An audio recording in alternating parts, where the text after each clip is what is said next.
ሰላም ነፍሰ ጡር መሆኗ በዶክተሮች ተረጋገጠ። በድንገት ታማ ሰላም ወደ ሆስፒታል አመራች።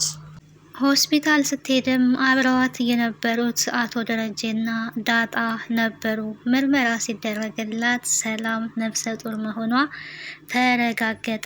የሰማውን ነገር አቶ ደረጀ ማመን አቃተው። ምክንያቱም በድጋሜ ታረግዛለች ብሎ አላሰበም ነበረ። አሁን ላይ ግን እርጉዝ እንደሆነችና የጽንሱ ሁኔታ በስርዓት እንደተቀመጠ እንደዚሁም ደግሞ ሰላም ከዚህም በኋላ ስራ መስራት እንደሌለባት ከባድ ዕቃን ማንሳት እንደሌለባት ዶክተሮች አስጠንቅቀዋል።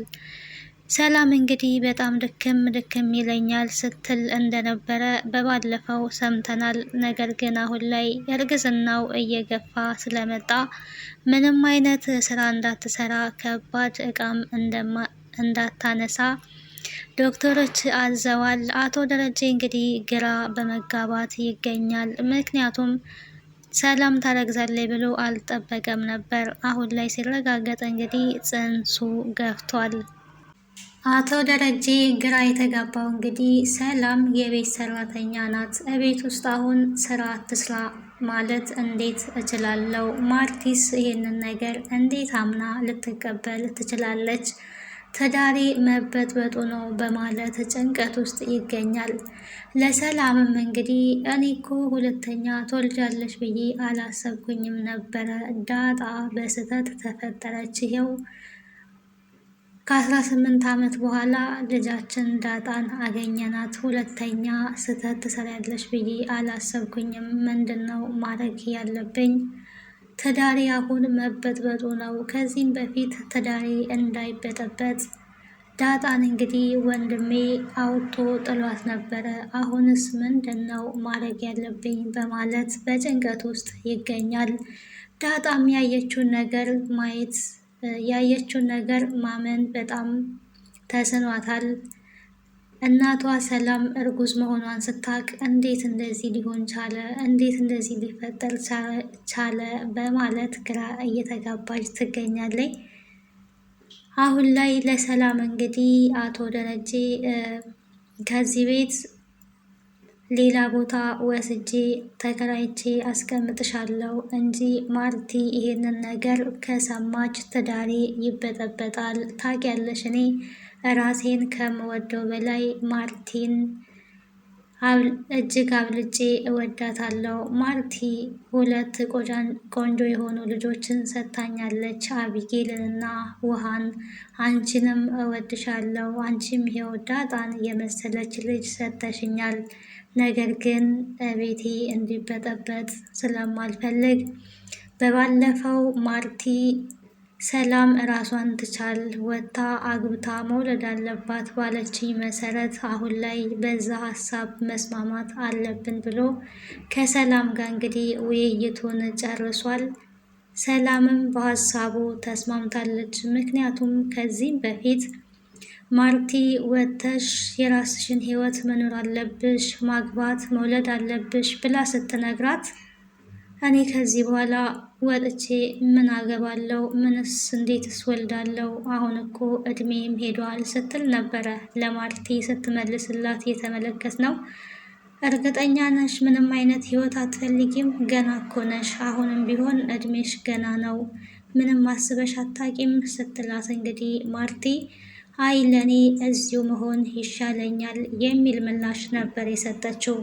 ይሄንን ምላሽ የሰጠችው ደግሞ ዳጣ እዛ ቤት ስለመጣች ዳጣ ልጇ ስለሆነች ልጇን እለት እለት ማየት ስለምትፈልግ በዚህ ምክንያት እንግዲህ ከአቶ ደረጀ ቤት መውጣት አልፈለገችም።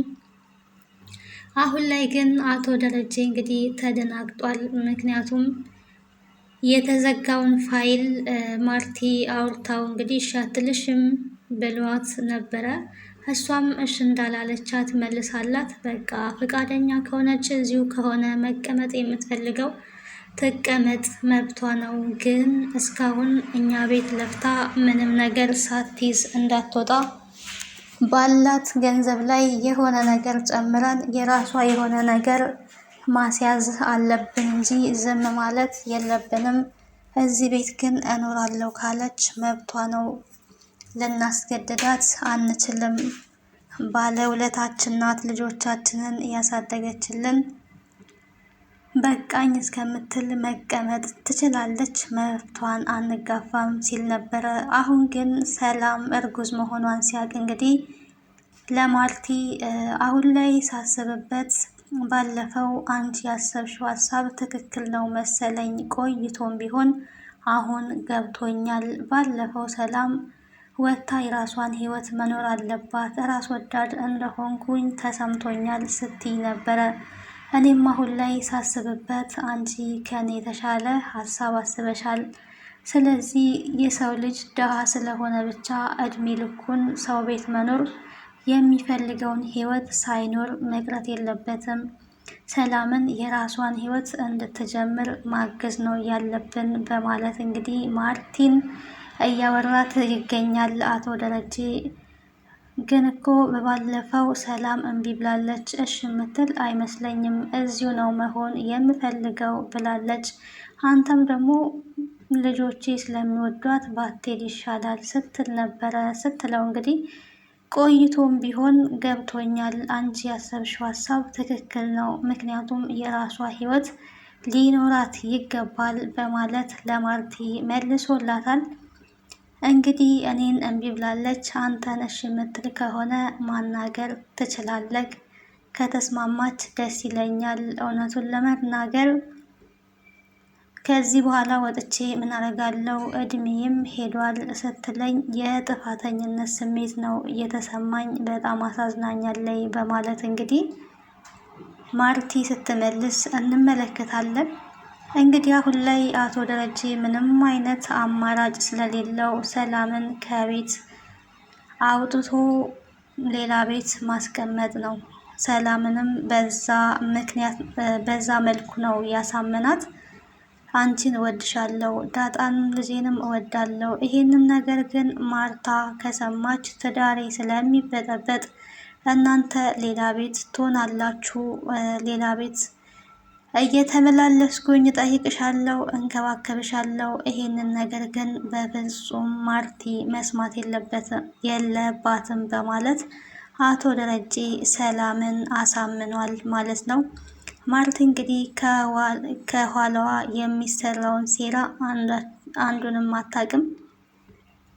አቶ ደረጀ ዳጣን የ18 ዓመት ልጅ በለዋ ላይ አድርሷል። ሲቀጥል አሁንም ሁለተኛ ልጅ እንግዲህ ሰላም እያመጣች ትገኛለች። ዳጣ እንግዲህ ደስ ይላታል፣ እናቷ ሰላም ናት። ሲቀጥል ደግሞ ወንድም ወይም እህት ልትወልድላት ነው። ይሄ ለዳጣ በጣም ትልቅ ሰርፕራይዝ ነው። በቅርቡ ዳጣና ሰላም እናትና ልጅ እንደሆኑ ይፋ ያደርግላቸዋል አቶ ደረጀ ብለን ተስፋ እናደርጋለን። ሌላኛው የናታንና የዳጣ ፍቅር ምን ላይ ደረሰ የሚለውን የምንመለከት ይሆናል።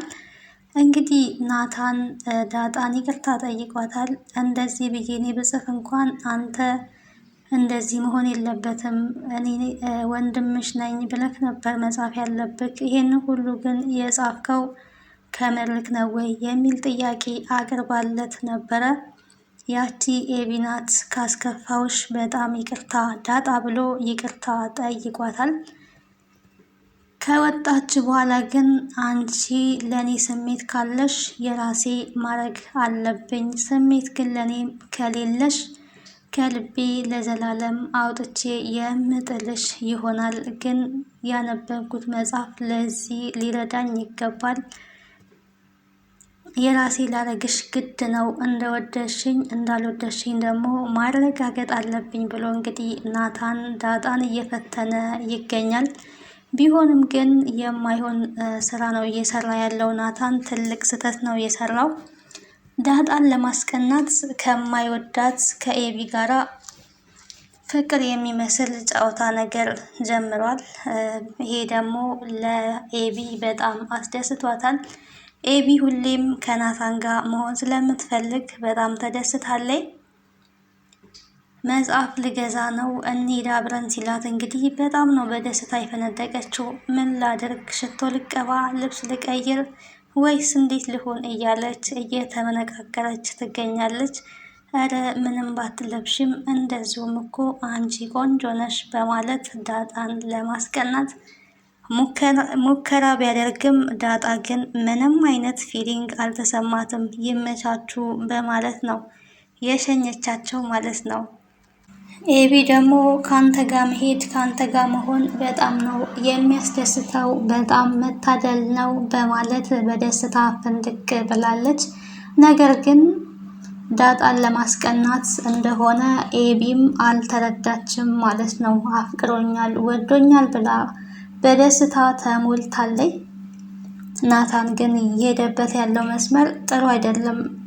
በኋላ ዋጋ ያስከፍለዋል ብዬ ነው የማስበው። ሌላ ነገር ውስጥ ነው ሊገባ የሚችለው። ዳጣ ምንም አይነት የቅናት ስሜት ውስጥ የለችም ላሁኑ። ምናልባትም እየቆየች ልትቀና ከቻለች ነው እንጂ አሁን ላይ አትቀናም ማለት ነው። እንደ ዳጣ አይነት ሴት ነው ማግባት ብላ ሰላምዬም ብዙውን ጊዜ ስትመክረው ነበረ። ሰላም ደግሞ ዳጣና ናታን አብረው እንዲሆኑ በጣም ትፈልጋለች። ሁለቱም ለሷ ሚስጥራቸውን ስለሚነግሯት በጣምም ስለምትወዳቸው ስለምትቀርባቸው ሁለቱም የሆነ ተወዳጅ ሰዎች ስለሆኑ ሁለት መልካሞችን አንድ ላይ እንዲሆኑ ነው የምትጥረው። ናታን ግን ዳጣን የራሱ ለማድረግ የሄደበት መስመር ተገቢ አይደለም ብዬ ነው የማስበው። በፍቅር ቢያሳምናትና የራሱ ቢያደርጋት የተሻለ ነው። በቅናት መንገድ ግን አስቀንቼ ራስ ያደርጋለሁ ማለት የሚቻል አይመስለኝም። ዳጣ ድራማ እንግዲህ ለዛሬ ይዤላችሁ የመጣሁት ይሄንን ይመስል ነበረ። ቀጣዩን ክፍል ወደ እናንተ ይዤ እስከምመጣ ቸር ሰንብቱ። ሀሳብና አስተያየታችሁን በኮሜንት አስቀምጡልኝ። ማርቲና አቢጌል ይህንን እውነት ሲሰሙ ምን ሊሉ ይችላሉ የሚለውን በቀጣይ ክፍል የምናይ ይሆናል። ባይ ባይ።